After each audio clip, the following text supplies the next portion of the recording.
komputer lebih kita kagumi dari Allah, itulah berhala kita. Kalau pangkat lebih kita utamakan dari Allah, itulah berhala kita. Kalau ilmu lebih kita kagumi daripada Allah, itulah berhala kita.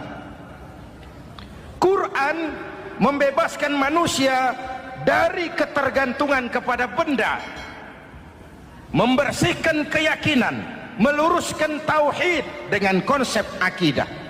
Lalu sisi yang kedua, syariat untuk mengatur kehidupan sesama manusia.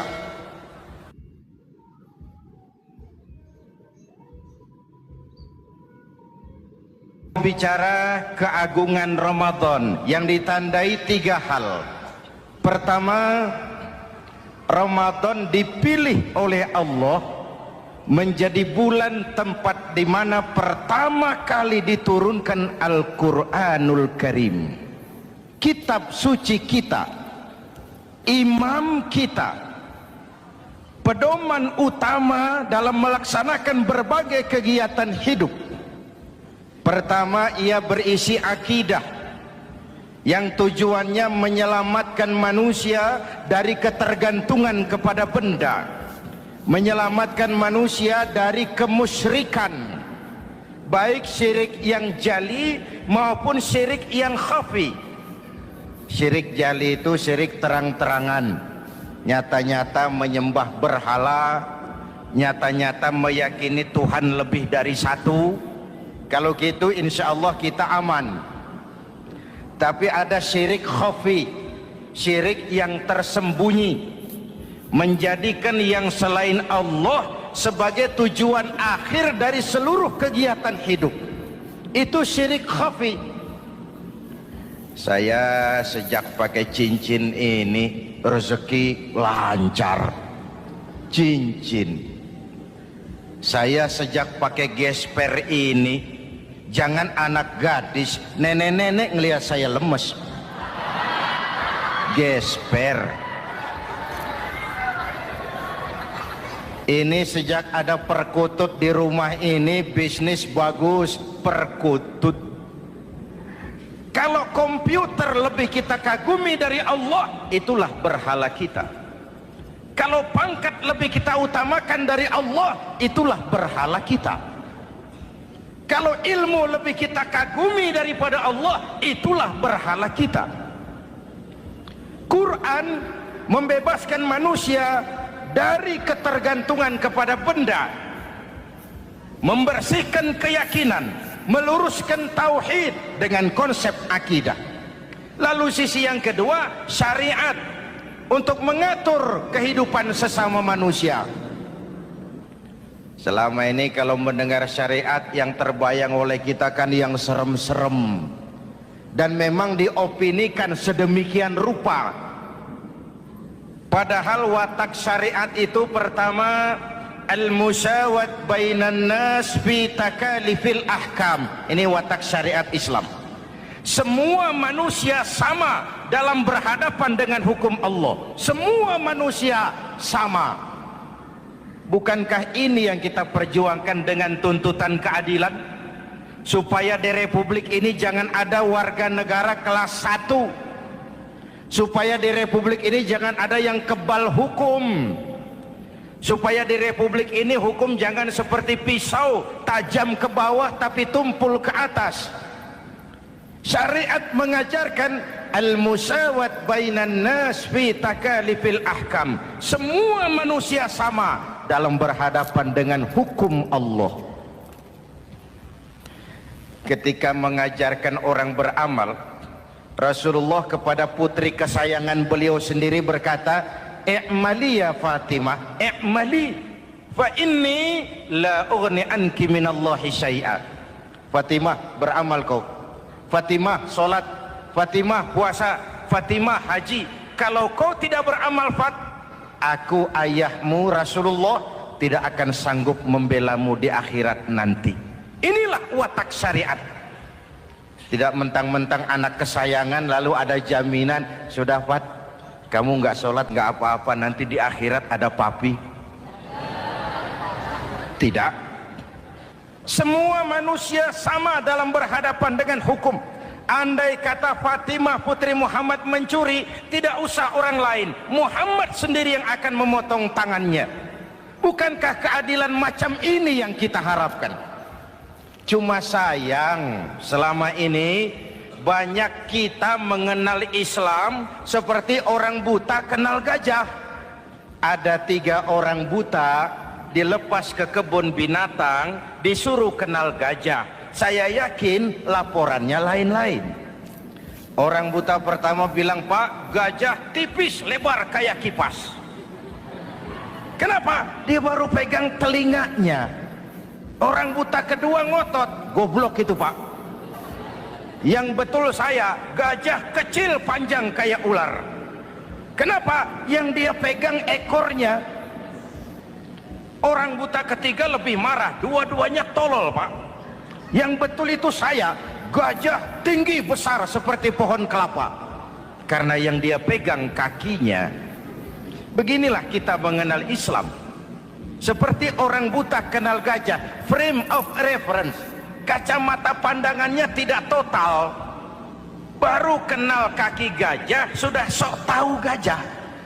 Baru kenal telinga gajah sudah sok kenal gajah. Kemana-mana pidato, "Saudara-saudara, gajah tipis lebar kayak kipas." Buat orang yang belum kenal gajah, dia menyesatkan. Buat orang yang sudah tahu gajah, senyum di kulum. "Oh, kau baru kenal kupingnya kok." Begitulah kadang-kadang kita baca Quran, ayatnya yang keras.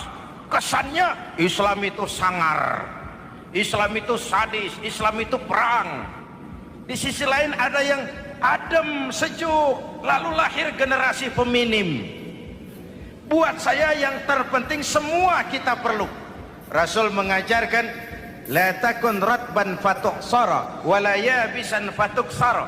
Jangan lemah, nanti kau diinjak orang, tapi jangan keras, nanti kau dipatahkan orang. Hadirin yang saya hormati, lalu syariat juga punya at-tadrij fit tasri', tahapan dalam melaksanakan syariat. Oleh karena itu, Ramadan yang keagungannya ditandai dengan turunnya Al-Quran harus jadi momentum kembalinya kita kepada Al-Quran.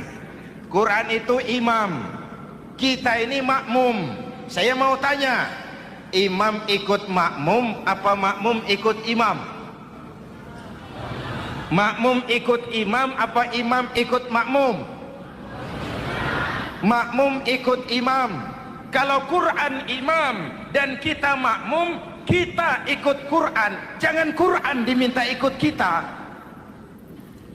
Imam ruku, kita ruku. Imam sujud, kita sujud. Imam i'tidal, kita i'tidal. Ke barat kata Quran, ke barat kita berangkat. Ke timur kata Quran, ke timur kita menuju. Halal kata Quran, ambil. Haram menurut Quran, tinggalkan. Kalau dia imam dan kita adalah makmum, mari berimam kepada Al-Quranul Karim. Yang kedua, keagungan Ramadan ditandai dengan perintah melaksanakan ibadah puasa. Para ulama menyebut puasa itu ibadah sirriyah, ibadah rahasia, ibadah abstrak. Tidak ada unsur sugesti. Kalau kita sholat, orang lihat. Kita sedekah, orang tahu. Kita pergi haji, satu kampung nganter. Kita puasa, cuma kita dan Allah. Pura-pura sholat, ketahuan, Pak. Pura-pura sedekah, nggak bisa dong, apa yang disedekahin.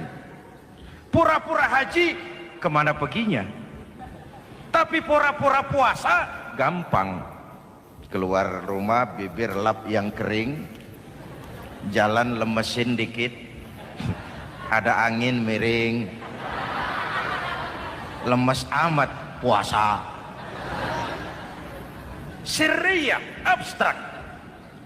Ibadah lain bisa dinilai, wah itu teman kita sodakohnya berani ya. Kok tahu kamu? Kelihatan dari jumlahnya. Itu sholatnya khusyuk ya. Kok ngerti kamu? Kelihatan dari geraknya. Tetangga sebelah itu rasa-rasanya hajinya mabrur ya. Kok ngerti kamu? Kelihatan dari tingkah lakunya setelah pulang haji. Kalau yang sebelah lagi itu Haji Tomat. Di Mekah tobat sampai kampung kumat. Ibadah lain kelihatan bisa dinilai, tapi puasa tidak bisa dinilai. Belum pernah saya dengar orang bilang, teman kita puasanya mantap betul ya. Kok tahu kamu? Beludah terus. Nggak ada hubungannya. Oleh karena puasa ibadah sirri, ibadah abstrak, maka yang terbentuk dari ibadah ini pertama keikhlasan. Ini sikap hidup yang paling penting. Orang lain mau puji atau tidak bukan soal. Orang lain mau dengar atau tidak bukan soal. Ini urusan saya dengan Allah. Dari ibadah sirri seperti ini terbentuk keikhlasan, dan itu penting. Ikhlas. Saya menyantuni yatim bukan karena disorot TV, bukan karena masuk majalah, bukan karena dimuat koran, karena Allah. Berpakaian ikhlas. Saya berpakaian ini karena perintah Allah menutup aurat, bukan karena tuntutan Ramadan. Kalau cuma tuntutan Ramadan, Ramadan saja bagus busana muslim. Selesai Ramadan kembali pusar merajalela. Menerima jabatan ikhlas, ini amanah dari Allah. Jabatan adalah alat untuk mengabdi, bukan cuma alat yang melahirkan kekuasaan dan fasilitas. Kalau kekuasaan dianggap sebagai fasilitas dan kekuasaan, maka yang lahir tentu akhirnya maling-maling baru, yang lahir rampok-rampok baru, yang dikuras ya harta negara. Hadirin yang saya hormati, ikhlas menerima jabatan dengan keyakinan ini amanah Allah, amanah akan dimintakan pertanggungan jawab. Ini alat untuk berbuat baik, ini alat untuk mengabdi. Kalau cuma digambarkan kekuasaan jabatan sebagai kekuasaan dan fasilitas, itu yang lalu banyak melahirkan rampok-rampok baru. Betul? Iya, kalau jabatan kan gajiannya jelas. Menteri gajinya jelas, anggota DPR gajinya jelas, presiden, wakil presiden gajinya jelas. Tetapi ketika fasilitas dan kekuasaan banyak memberikan hasil, jangan heran lalu muncul penjarahan terhadap kekayaan-kekayaan yang justru merupakan milik rakyat.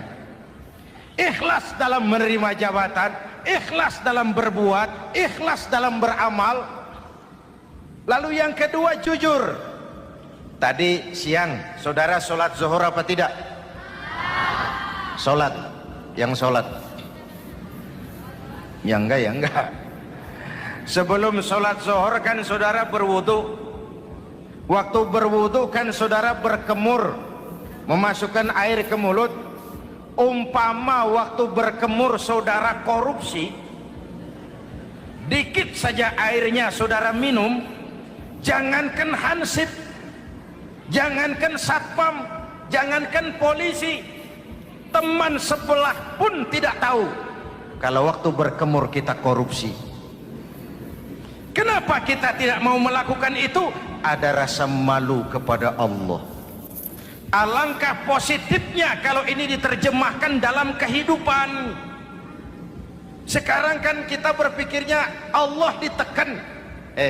Kamu korupsi ya? Iya, Tuhan kan tahu. Biarin, Tuhan mah tahu, nggak ribut. Nggak ribut katanya. Tapi kalau orang, 3 orang saja tahu, geger kantor. Bayangin, Tuhan aja ditekan, Tuhan diintimidasi, apalagi orang lain. Lahir etika otonom, daya kontrol yang paling ampuh yang muncul dari dalam jiwa kita sendiri. Sabahu ahadun au qatalahu falyaqul inni shaim, inni shaim. Kalau ada orang mencaci maki dia, bahkan mengajak dia berkelahi yang menurut ukuran dia mesti menang, tapi karena puasa, maaf, saya bukan nggak berani sama kamu, saya sedang puasa. Kalau mau berkelahi juga ntar aja habis buka. segeran dikit berantemnya. Inni shaim, maaf saya sedang berpuasa. Itu merupakan benteng. Orang itu kan kalau lagi puasa kondisi lapar, haus, temperamen kan tinggi. Sedikit tersinggung temperatur naik, sama marah gampang. Kalau waktu begitu dia bisa sabar, ketika kenyang sudah nggak ada masalah. Sabar baik dalam taat kepada Allah. Kalau ibadah berpuasa kita baik, kita yang malam ini pasti bukan kita 20 hari yang lalu.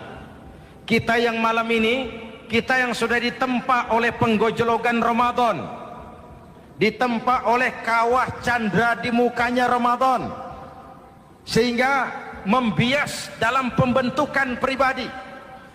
Setiap ibadah yang dikerjakan dengan benar pasti punya dampak positif dalam meluruskan moral orang yang melaksanakan ibadah itu sendiri.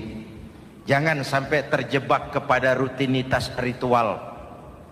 Akhirnya seperti yang sering saya ungkapkan, sholat rajin, maksiat tekun, baca Quran mau, fitnah orang hobi, sedekah ya sedekah tapi nyolongnya lebih gede dari sedekahnya. Sedekahnya cuma untuk ngumpetin korupsinya. Akhirnya jadi lipstik, akhirnya jadi dekorasi. Setiap ibadah yang dikerjakan dengan benar punya dampak positif dalam meluruskan moral dan memperbaiki akhlak orang yang melaksanakan ibadah itu sendiri. Begitulah Ramadan, ada pelaksanaan ibadah puasa. Dan untuk puasa Nabi bersabda, lis-shaimi farhatani, farhatun indal iftar wa farhatun inda liqa'i rabbih. Buat orang yang berpuasa ada dua kegembiraan yang tidak dimiliki oleh yang tidak melaksanakan puasa.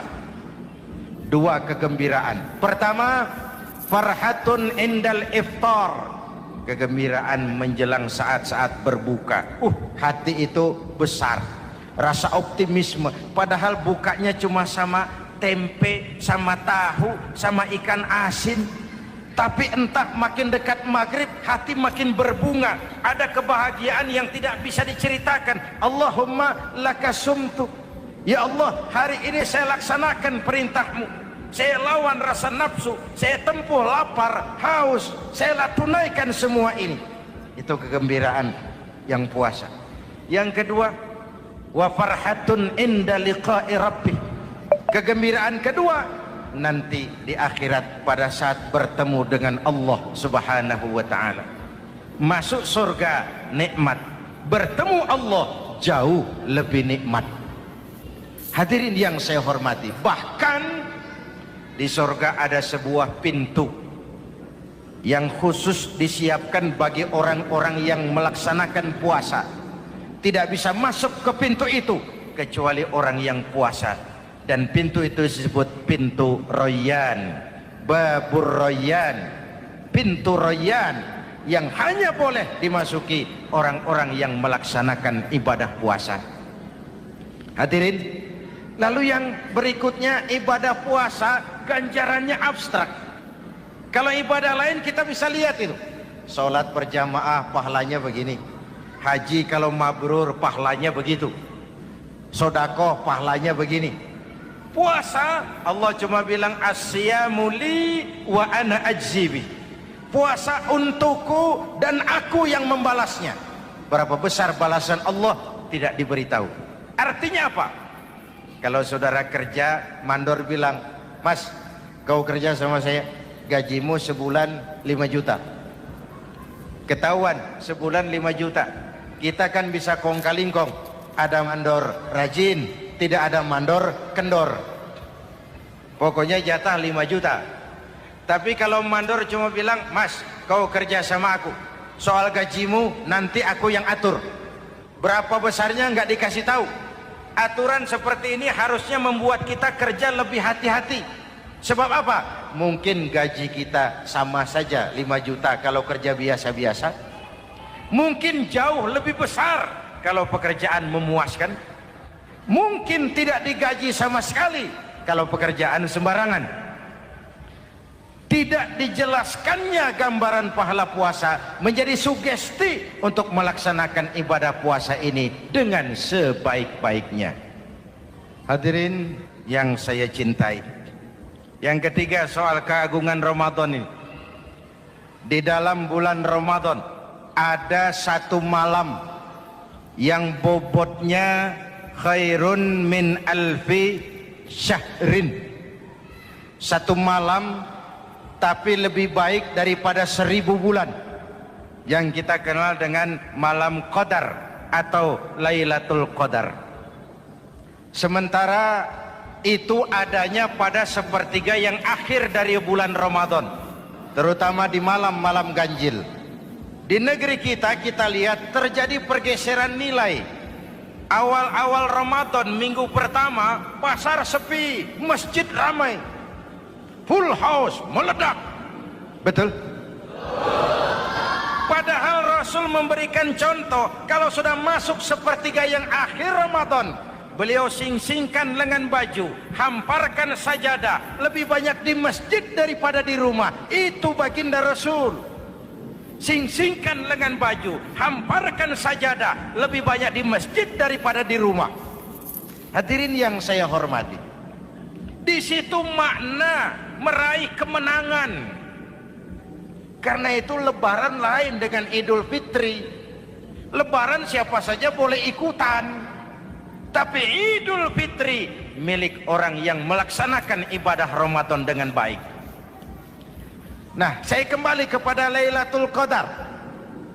Semua kita, kecil atau besar, sengaja atau tidak, khilaf atau terpaksa, pasti punya yang namanya dosa. Di sini semua yang hadir nih, include saya, apa ada yang tidak punya dosa? Ayo, jujur. Apa ada di antara kita di sini yang nggak punya salah? Apa ada yang nggak punya dosa? Setiap kita, kecil, besar, sedikit, banyak, terlupa, terpaksa, pasti punya salah. Sekarang kalau mau hitung dagang, kita diberi umur 65, 40 tahun penuh dosa, lalu taubat 25 tahun. Menurut neraca hukum dagang belum seimbang. Dosa 40 tahun ditebus taubat 25 tahun. Menurut neraca hukum dagang. Untung Allah tidak dagang-dagangan kepada kita. Di Ramadan ini Allah ngobrol pahala. Di Ramadan ini Allah membuka pintu rahmah yang seluas-luasnya. Sampai-sampai ada hadis qudsi, "Lau amiltumul khataya hatta mala'atis sama thumma nadimtum fataballahu alaikum." Kalaupun kamu berbuat dosa, penuh langit dengan dosamu, kemudian kamu menyesal dan bertaubat, Allah pasti akan menerima taubatmu. Hadirin yang saya hormati, inilah momentum Ramadan, saat dimana kita melakukan pemutihan diri. Masih ingat cerita dalam kitab Durratun Nasihin? Saya ulang lagi cerita ini untuk sugesti. Ada buajingan tengik pernah membunuh 99 orang. Satu saat hidayah datang kepadanya, terniat ingin bertaubat. Dicarinya seorang ustadz. Ketemu ustadz kepala ngajar. Ustadz, ya, apa? Saya mau taubat. Diterima apa tidak taubat saya? Emangnya dosa kamu apa? Saya pernah membunuh 99 orang, Ustadz. Ustadznya melotot. Wih, banyak amat.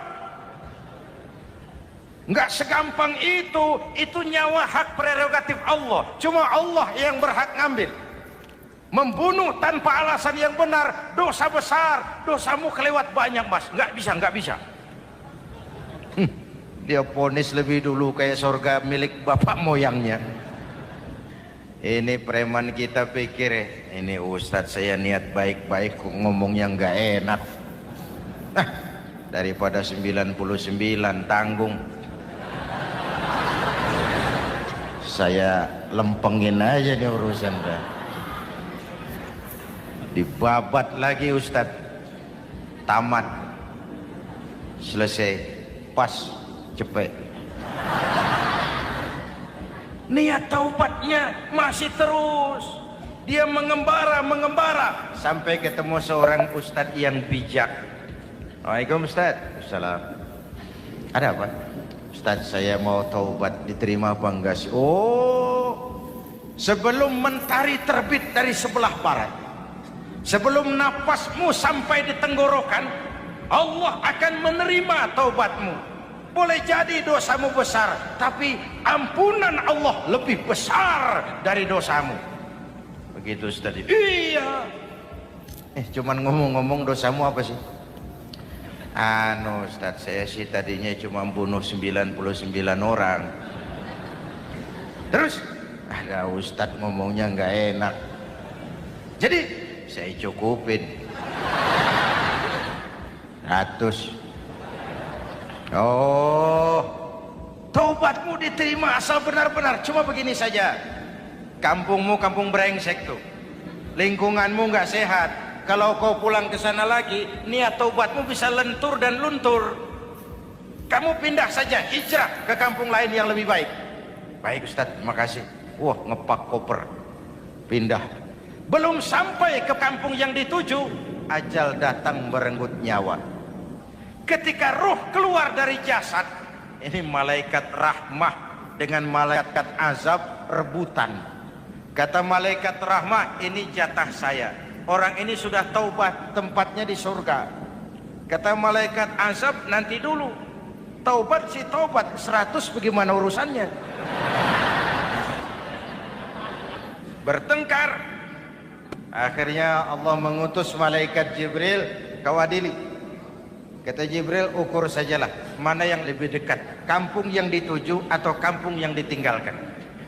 Ketika diukur, kampung yang dituju lebih dekat dari kampung yang ditinggalkan. Kata Jibril, dia jatah malaikat rahmah, taubatnya diterima Allah. Nah, kalau mendengar riwayat seperti ini, jangan diartikan bahwa untuk taubat mesti membunuh 100 orang.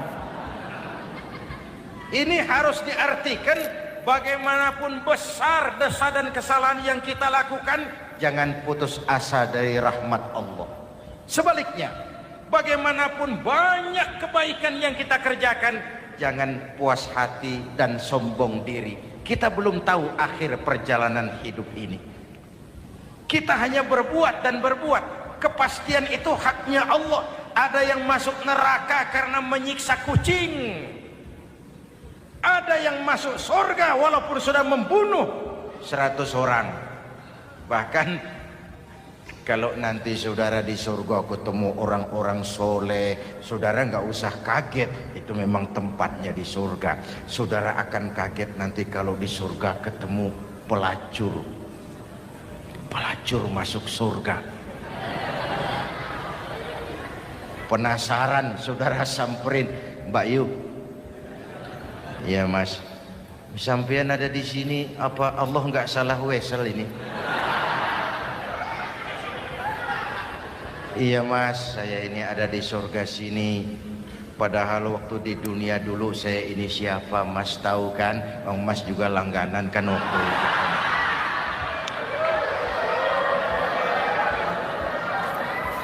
Tapi terus terang saja Mas, waktu di dunia itu saya terpaksa betul. Sejak lahir saya sudah yatim piatu. Sejak kecil sudah yatim piatu. Ada tetangga saya muslim sedikit kaya, tapi pelitnya 17 setan.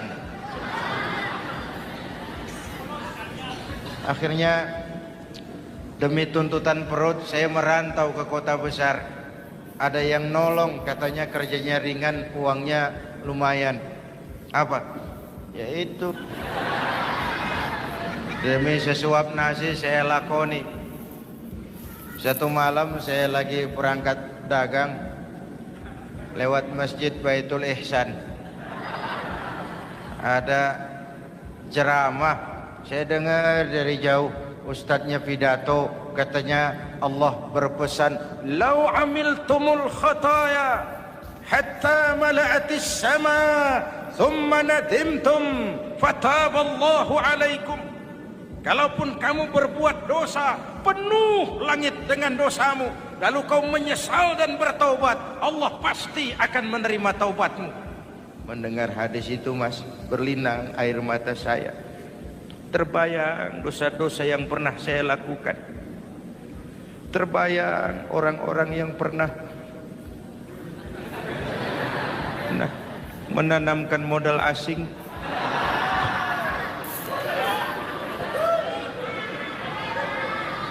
Dikala itu hidayah datang, saya niat taubat pulang kampung, Mas, mudik. Lagi ngepak koper mau mudik, tamu datang, saya bilang mulai malam ini saya berhenti dagang. Taubat saya sebenar-benarnya, taubat saya diterima Allah, walaupun mampir dulu, transit dulu di tempat lain, akhirnya saya sampai juga ke sini. Inilah Ramadan. Orang baik bukan orang yang tidak pernah salah, karena tidak ada orangnya yang tidak pernah salah. Orang baik kalau dia berbuat salah, dia segera sadar, dijadikannya sebagai pelajaran untuk tidak diulanginya lagi di masa yang akan datang. Maka Nabi berpesan, tuba liman syaghalahu aibuhu an uyubin nas. Beruntung benar orang yang kekurangan dirinya menyebabkan dia sibuk sampai tidak sempat mencari-cari kekurangan orang lain. Tapi celaka benar orang yang terlalu sibuk mencari-cari kekurangan orang lain sampai lupa dengan kekurangan dirinya sendiri. Hadirin, karena itu menurut Al-Imamul Ghazali, Lailatul Qadar itu malam istimewa. Adanya pada sepertiga yang akhir di malam-malam ganjil. 21, 23, 25, 27, 29. Tetapi yang ingin mendapatkan Lailatul Qadar harus berjaga-jaga sejak awal Ramadan. Nggak bisa pakai ilmu ngancem. Wah, ini 21 malam nih, nggak keluar-keluar dari masjid. 22 libur, 23 absen lagi. Nggak bisa seperti itu. Ingin mendapatkan Lailatul Qadar harus berjaga-jaga sejak awal Ramadan. 1000 bulan, kira-kira 83 tahun. Rata-rata umur orang sekarang, kita ini jarang yang sampai 83. Jarang. Kalau menyontoh Rasul, jatah kita 63. 63. Hadirin yang saya hormati, sehingga dikatakan itulah fasilitas yang diberikan Allah kepada umat Muhammad ini. Walaupun umurnya relatif pendek, tapi amaliyahnya tidak kalah dengan umat zaman dulu. Benar, Nabi Nuh umurnya 950 tahun. Ibadah umatnya berarti panjang, tetapi mereka tidak ada Lailatul Qadarnya. Benar, Nabi Adam umurnya panjang, 2000 tahun, umatnya rata-rata sekian. Tetapi tidak ada nilai tambah yang diberikan Allah kepada mereka. Kita umat Muhammad ini umur relatif pendek. Kalau nyontoh Nabi 63 tahun, betul. Tapi bayangkan, ada Lailatul Qadar yang nilainya khairun min alfi syahrin, lebih baik daripada 1000 bulan. Dan 1000 bulan 83 tahun. Kalau 10 tahun berturut-turut memanfaatkan Lailatul Qadar, maka artinya umur kita sudah sama dengan umur umat Nabi Nuh alaihi salam. Kualitas ibadahnya yang saya maksud. Tugas kita memanfaatkan peluang-peluang seperti ini dan mengisinya dengan berbagai kegiatan-kegiatan ibadah. Mumpung Allah menyediakan itu buat kita bersama. Tahun depan nggak ada jaminan kita ketemu Ramadan lagi. Karena itu mumpung senyampang ini diberikan kesempatan memasuki minggu-minggu 10 yang terakhir dari Ramadan, sing-singkan lengan baju, hamparkan sajadah, dan berusaha lebih banyak di masjid daripada di rumah. Hadirin yang saya hormati, dari pembicaraan singkat yang saya sampaikan, Ramadan menjadi agung oleh karena 3 hal. Pertama, ia dipilih menjadi bulan tempat di mana pertama kali diturunkan ayat-ayat suci Al-Quran. Karenanya Ramadan disebut juga sebagai Syahrul Quran, bulan Al-Quran.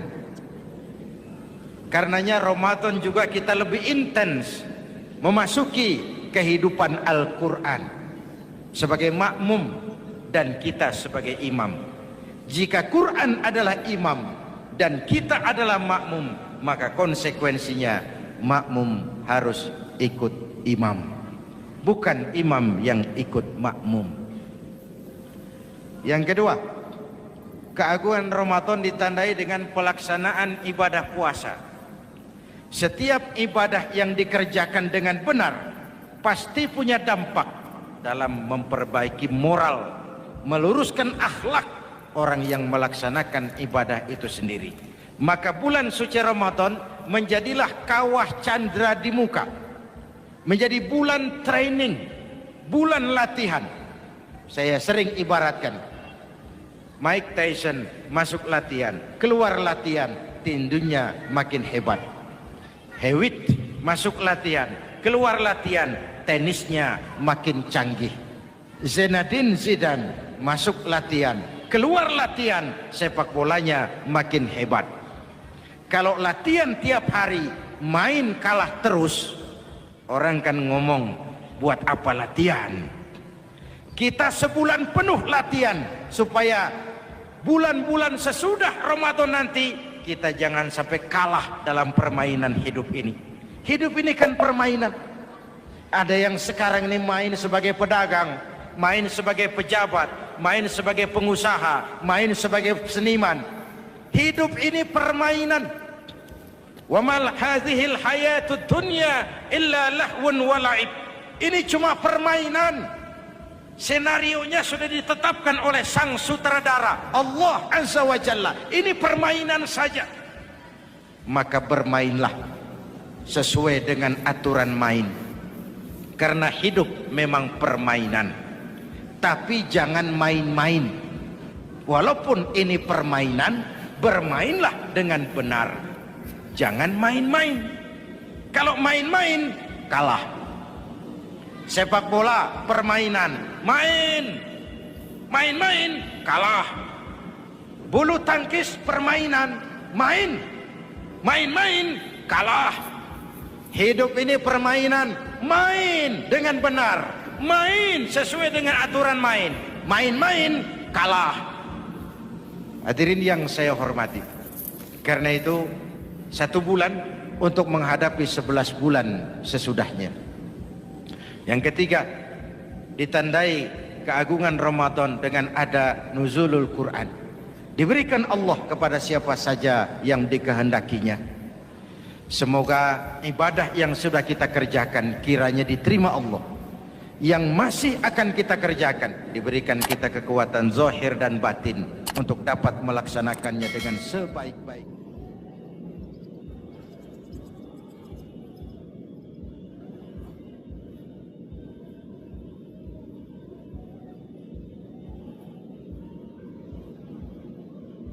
Pertama, Ramadan dipilih oleh Allah menjadi bulan tempat di mana pertama kali diturunkan Al-Quranul Karim, kitab suci kita, imam kita, pedoman utama dalam melaksanakan berbagai kegiatan hidup. Pertama, ia berisi akidah yang tujuannya menyelamatkan manusia dari ketergantungan kepada benda, menyelamatkan manusia dari kemusyrikan, baik syirik yang jali maupun syirik yang khafi. Syirik jali itu syirik terang-terangan, nyata-nyata menyembah berhala, nyata-nyata meyakini Tuhan lebih dari satu. Kalau gitu insya Allah kita aman. Tapi ada syirik khafi, syirik yang tersembunyi, menjadikan yang selain Allah sebagai tujuan akhir dari seluruh kegiatan hidup. Itu syirik khafi. Saya sejak pakai cincin ini rezeki lancar. cincin. Saya sejak pakai gesper ini, jangan anak gadis, nenek-nenek ngelihat saya lemes. Gesper. Ini sejak ada perkutut di rumah ini, bisnis bagus, perkutut.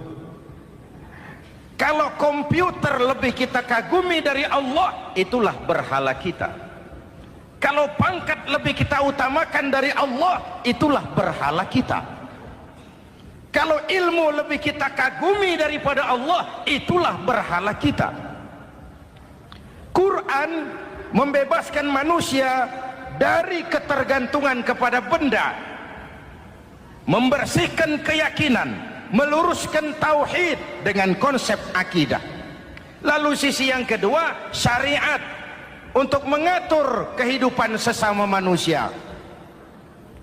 Selama ini kalau mendengar syariat, yang terbayang oleh kita kan yang serem-serem, dan memang diopinikan sedemikian rupa. Padahal watak syariat itu pertama, al-musawat bainan nas fi takalifil ahkam. Ini watak syariat Islam. Semua manusia sama dalam berhadapan dengan hukum Allah. Semua manusia sama. Bukankah ini yang kita perjuangkan dengan tuntutan keadilan? Supaya di Republik ini jangan ada warga negara kelas 1. Supaya di Republik ini jangan ada yang kebal hukum. Supaya di Republik ini hukum jangan seperti pisau, tajam ke bawah tapi tumpul ke atas. Syariat mengajarkan al-musawat bainan nas fi takalifil ahkam. Semua manusia sama dalam berhadapan dengan hukum Allah.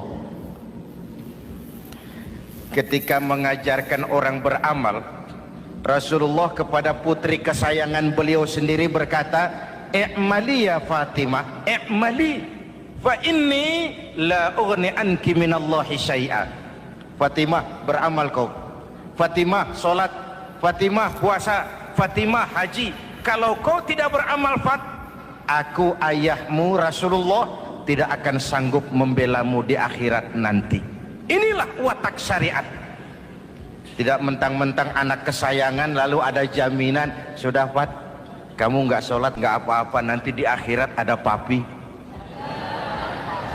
Tidak. Semua manusia sama dalam berhadapan dengan hukum. Andai kata Fatimah putri Muhammad mencuri, tidak usah orang lain, Muhammad sendiri yang akan memotong tangannya. Bukankah keadilan macam ini yang kita harapkan? Cuma sayang, selama ini banyak kita mengenal Islam seperti orang buta kenal gajah. Ada 3 orang buta dilepas ke kebun binatang, disuruh kenal gajah. Saya yakin laporannya lain-lain. Orang buta pertama bilang, "Pak, gajah tipis lebar kayak kipas." Kenapa? Dia baru pegang telinganya. Orang buta kedua ngotot, "Goblok itu Pak. Yang betul saya, gajah kecil panjang kayak ular." Kenapa? Yang dia pegang ekornya. Orang buta ketiga lebih marah, dua-duanya tolol Pak. Yang betul itu saya, gajah tinggi besar seperti pohon kelapa. Karena yang dia pegang kakinya. Beginilah kita mengenal Islam. Seperti orang buta kenal gajah, frame of reference, kacamata pandangannya tidak total. Baru kenal kaki gajah sudah sok tahu gajah. Baru kenal telinga gajah sudah sok kenal gajah. Kemana-mana pidato, saudara-saudara, gajah tipis lebar kayak kipas. Buat orang yang belum kenal gajah, dia menyesatkan. Buat orang yang sudah tahu gajah, senyum di kulum. "Oh, kau baru kenal kupingnya kok." Begitulah kadang-kadang kita baca Quran, ayatnya yang keras. Kesannya Islam itu sangar, Islam itu sadis, Islam itu perang. Di sisi lain ada yang adem, sejuk, lalu lahir generasi feminim. Buat saya yang terpenting semua kita perlu. Rasul mengajarkan, La takun ratban fatuksara wala yabisan fatuksara. Jangan lemah nanti kau diinjak orang, tapi jangan keras nanti kau dipatahkan orang. Hadirin yang saya hormati, lalu syariat juga punya at-tadrij fit tasri', tahapan dalam melaksanakan syariat. Oleh karena itu Ramadan yang keagungannya ditandai dengan turunnya Al-Quran harus jadi momentum kembalinya kita kepada Al-Quran. Quran itu imam, kita ini makmum. Saya mau tanya, imam ikut makmum apa makmum ikut imam? Makmum ikut imam apa imam ikut makmum? Makmum ikut imam. Kalau Quran imam dan kita makmum, kita ikut Quran, jangan Quran diminta ikut kita. Imam ruku, kita ruku. Imam sujud, kita sujud. Imam i'tidal, kita i'tidal. Ke barat kata Quran, ke barat kita berangkat. Ke timur kata Quran, ke timur kita menuju. Halal kata Quran, ambil. Haram menurut Quran, tinggalkan. Kalau dia imam dan kita adalah makmum, mari berimam kepada Al-Quranul Karim. Yang kedua, keagungan Ramadan ditandai dengan perintah melaksanakan ibadah puasa. Para ulama menyebut puasa itu ibadah sirriyah, ibadah rahasia, ibadah abstrak. Tidak ada unsur sugesti. Kalau kita sholat, orang lihat. Kita sedekah, orang tahu. Kita pergi haji, satu kampung nganter. Kita puasa, cuma kita dan Allah. Pura-pura sholat ketahuan, Pak. Pura-pura sedekah nggak bisa dong, apa yang disedekahin. Pura-pura haji kemana perginya? Tapi pura-pura puasa gampang. Keluar rumah bibir lap yang kering, jalan lemesin dikit, ada angin miring, lemes amat puasa. Sirriyah, abstrak.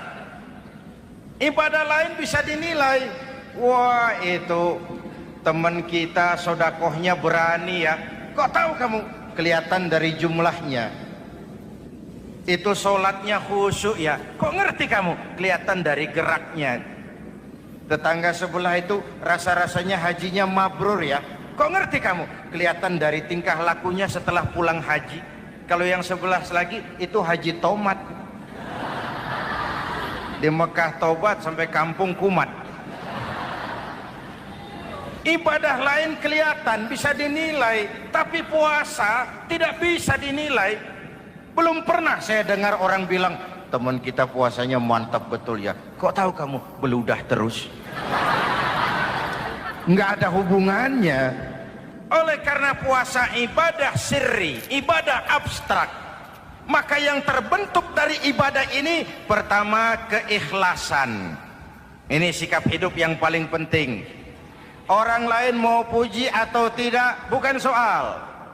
Orang lain mau dengar atau tidak bukan soal. Ini urusan saya dengan Allah. Dari ibadah sirri seperti ini terbentuk keikhlasan, dan itu penting. Ikhlas. Saya menyantuni yatim bukan karena disorot TV, bukan karena masuk majalah, bukan karena dimuat koran, karena Allah. Berbagai fasilitas.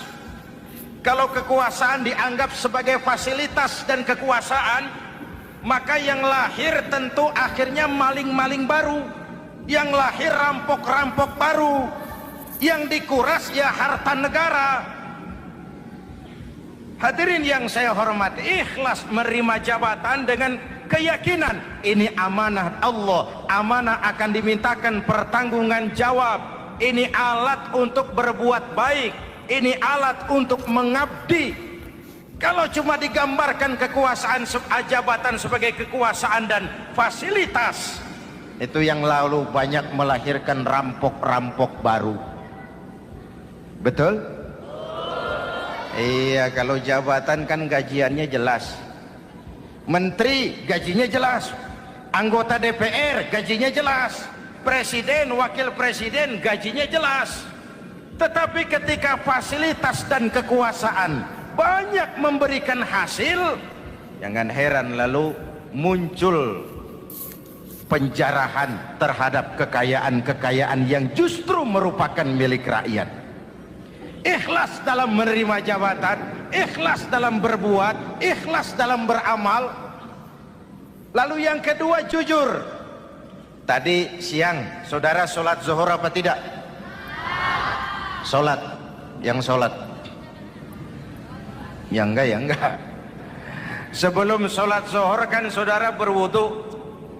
Waktu berwudu kan saudara berkemur, memasukkan air ke mulut. Umpama waktu berkemur saudara korupsi, dikit saja airnya saudara minum, jangankan hansip, jangankan satpam, jangankan polisi, teman sebelah pun tidak tahu kalau waktu berkemur kita korupsi. Kenapa kita tidak mau melakukan itu? Ada rasa malu kepada Allah. Alangkah positifnya kalau ini diterjemahkan dalam kehidupan. Sekarang kan kita berpikirnya Allah ditekan. Kamu korupsi ya? Iya, Tuhan kan tahu. Biarin, Tuhan mah tahu, nggak ribut. Nggak ribut katanya. Tapi kalau orang, 3 orang saja tahu, geger kantor. Bayangin, Tuhan aja ditekan, Tuhan diintimidasi, apalagi orang lain. Lahir etika otonom, daya kontrol yang paling ampuh yang muncul dari dalam jiwa kita sendiri. Sabahu ahadun au qatalahu falyaqul inni shaim, inni shaim. Kalau ada orang mencaci maki dia, bahkan mengajak dia berkelahi yang menurut ukuran dia mesti menang, tapi karena puasa, maaf, saya bukan nggak berani sama kamu, saya sedang puasa. Kalau mau berkelahi juga ntar aja habis buka, segeran dikit berantemnya. Ini shaim, maaf saya sedang berpuasa. Itu merupakan benteng. Orang itu kan kalau lagi puasa kondisi lapar, haus, temperamen kan tinggi, sedikit tersinggung temperatur naik, sama marah gampang. Kalau waktu begitu dia bisa sabar, ketika kenyang sudah nggak ada masalah. Sabar baik dalam taat kepada Allah. Kalau ibadah berpuasa kita baik, kita yang malam ini pasti bukan kita 20 hari yang lalu. Kita yang malam ini, kita yang sudah ditempa oleh penggojologan Ramadan, ditempa oleh kawah candra di mukanya Ramadan, sehingga membias dalam pembentukan pribadi. Setiap ibadah yang dikerjakan dengan benar pasti punya dampak positif dalam meluruskan moral orang yang melaksanakan ibadah itu sendiri. Jangan sampai terjebak kepada rutinitas ritual. Akhirnya seperti yang sering saya ungkapkan, sholat rajin, maksiat tekun, baca Quran mau, fitnah orang hobi, sedekah ya sedekah, tapi nyolongnya lebih gede dari sedekahnya. Sedekahnya cuma untuk ngumpetin korupsinya. Akhirnya jadi lipstik, akhirnya jadi dekorasi. Setiap ibadah yang dikerjakan dengan benar punya dampak positif dalam meluruskan moral dan memperbaiki akhlak orang yang melaksanakan ibadah itu sendiri. Begitulah Ramadan, ada pelaksanaan ibadah puasa. Dan untuk puasa Nabi bersabda, lis-shaimi farhatani, farhatun indal iftar wa farhatun inda liqa'i rabbih. Buat orang yang berpuasa ada 2 kegembiraan yang tidak dimiliki oleh yang tidak melaksanakan puasa. 2 kegembiraan. Pertama, farhatun indal iftar, kegembiraan menjelang saat-saat berbuka. Hati itu besar, rasa optimisme, padahal bukanya cuma sama tempe, sama tahu, sama ikan asin. Tapi entah makin dekat maghrib hati makin berbunga, ada kebahagiaan yang tidak bisa diceritakan. Allahumma laka sumtu, Ya Allah, hari ini saya laksanakan perintahmu, saya lawan rasa nafsu, saya tempuh lapar, haus, saya tunaikan semua ini. Itu kegembiraan yang puasa. Yang kedua, wa farhatun inda liqa'i rabbih. Kegembiraan kedua nanti di akhirat pada saat bertemu dengan Allah Subhanahu wa taala. Masuk surga nikmat, bertemu Allah jauh lebih nikmat. Hadirin yang saya hormati, bahkan di surga ada sebuah pintu yang khusus disiapkan bagi orang-orang yang melaksanakan puasa. Tidak bisa masuk ke pintu itu kecuali orang yang puasa. Dan pintu itu disebut pintu Rayyan, Babur Rayyan, pintu Rayyan, yang hanya boleh dimasuki orang-orang yang melaksanakan ibadah puasa. Hadirin, lalu yang berikutnya, ibadah puasa ganjarannya abstrak. Kalau ibadah lain kita bisa lihat itu, sholat berjamaah pahalanya begini, haji kalau mabrur pahalanya begitu, sodakoh pahalanya begini. Puasa Allah cuma bilang as-siyamu li wa ana ajzibi. Puasa untukku dan aku yang membalasnya. Berapa besar balasan Allah tidak diberitahu. Artinya apa?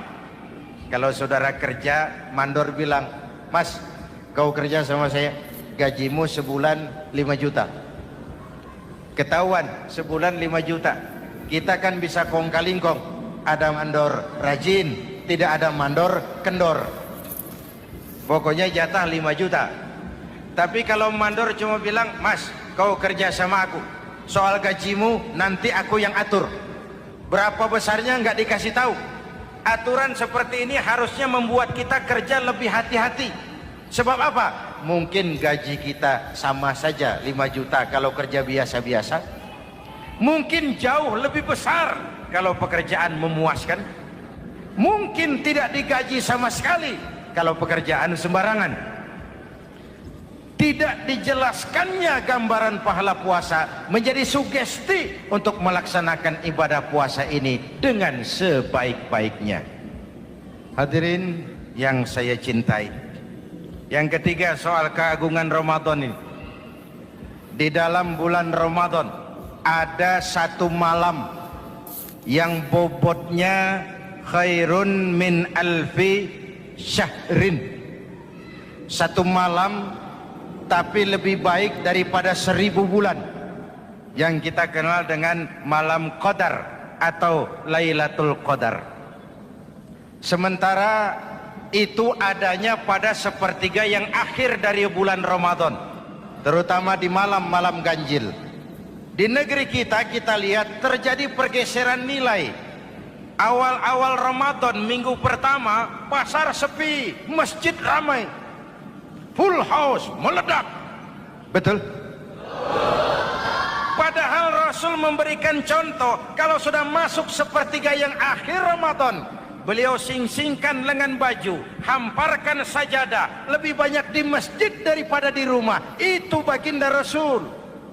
Sing-singkan lengan baju, hamparkan sajadah, lebih banyak di masjid daripada di rumah. Hadirin yang saya hormati, di situ makna meraih kemenangan. Karena itu